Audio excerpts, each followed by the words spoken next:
Most kids are learning from home right now, so why not add some lessons about having good manners to it too? Our etiquette expert is Camille Monk. She joins us now with some quick and easy etiquette tips for kids and families. Hey, Camille.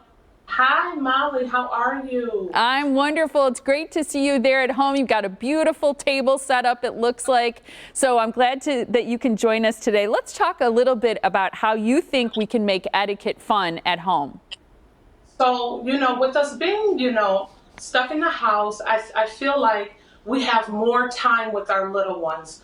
Our schedules have been cut down. We're working from home. Kids are being homeschooled right now. So we have a lot more leeway and face time with our kiddos. So what I think is very, very key and important is really taking advantage of that time.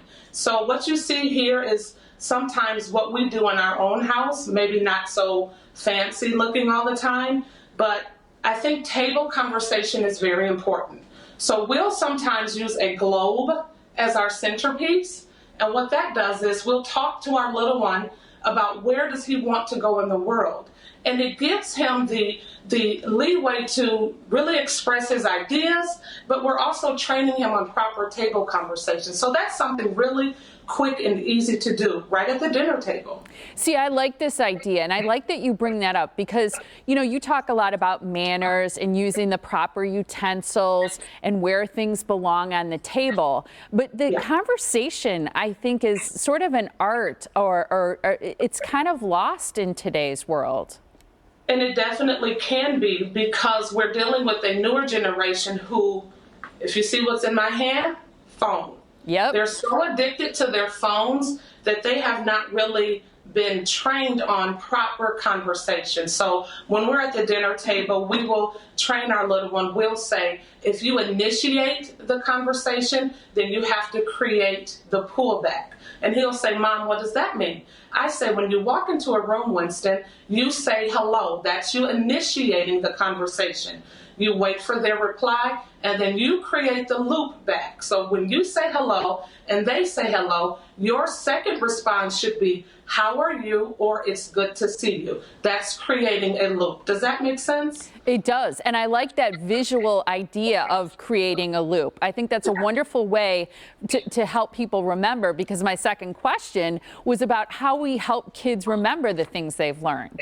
And I think if you do it in a really fun and interesting way, they will definitely remember. So you do creating a loop, or we'll say, Winston, we're talking about PTIs today. And he'll say, well, what's that? It's the please, the thank yous, and the in-betweens. So he's already really good with his please and thank yous, but it's those in-between things that he needs work on. So for example, if he's rushing past someone sitting in the pew at church, his in-between should be, excuse me, may I cross over? So it's teaching them the in-betweens, or may I please have something, or it's really great to be in this setting with you all. Does that make sense? Yes, it does. And I like that too. And I think, times are changing. You mentioned phones.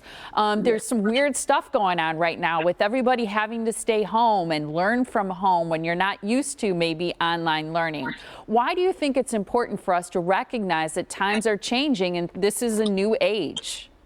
Well, I think it's important to recognize it, because if we don't, then we will lose a generation.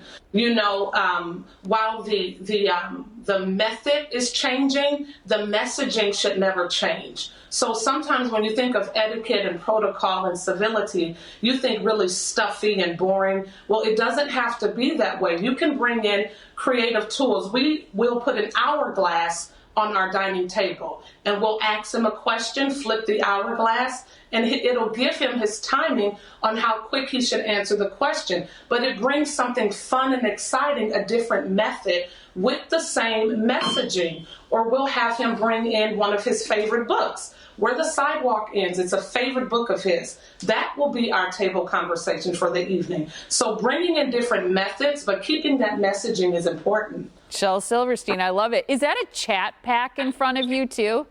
How did you know? I recognized it.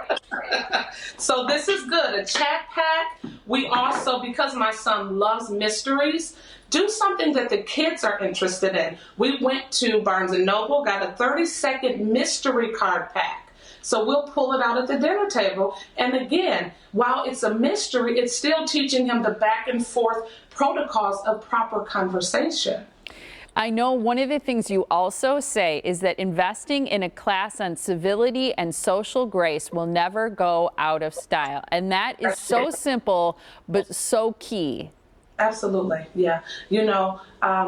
I love that times are changing. Sometimes it makes me nervous as a parent, but I think that, I have to look at it through the lens of my child and being sure to let him know I love all the new stuff that you guys have going on, but the civility, the protocols, that's really what keeps our world moving in such a fluid manner. So, for example, if we're walking in the mall, I'll tell Winston, I say, we should always walk to the right side so that when we're walking, we're not crossing and walking into someone coming toward us. It's really those small things that really keeps the world moving in a very fluid and natural way.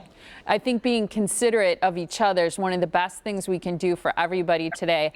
Thank you so much for joining us, Camille. Just today I said to Tiffany, I wish Camille could just move in and raise my kids for me. Then they'd turn out okay.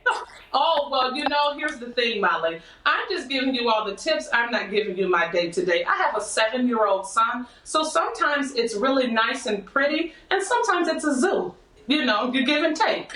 I love that you're keeping it real. It was wonderful talking to you. Stay safe and well. You too. Thank you, Molly. You all have a wonderful day. You too. Thanks so much. And if you want to make sure that you don't miss any of Camille's etiquette tips, you got to go to our website, themorningblend.com, and rewatch this conversation over and over and over again. Thanks again so much.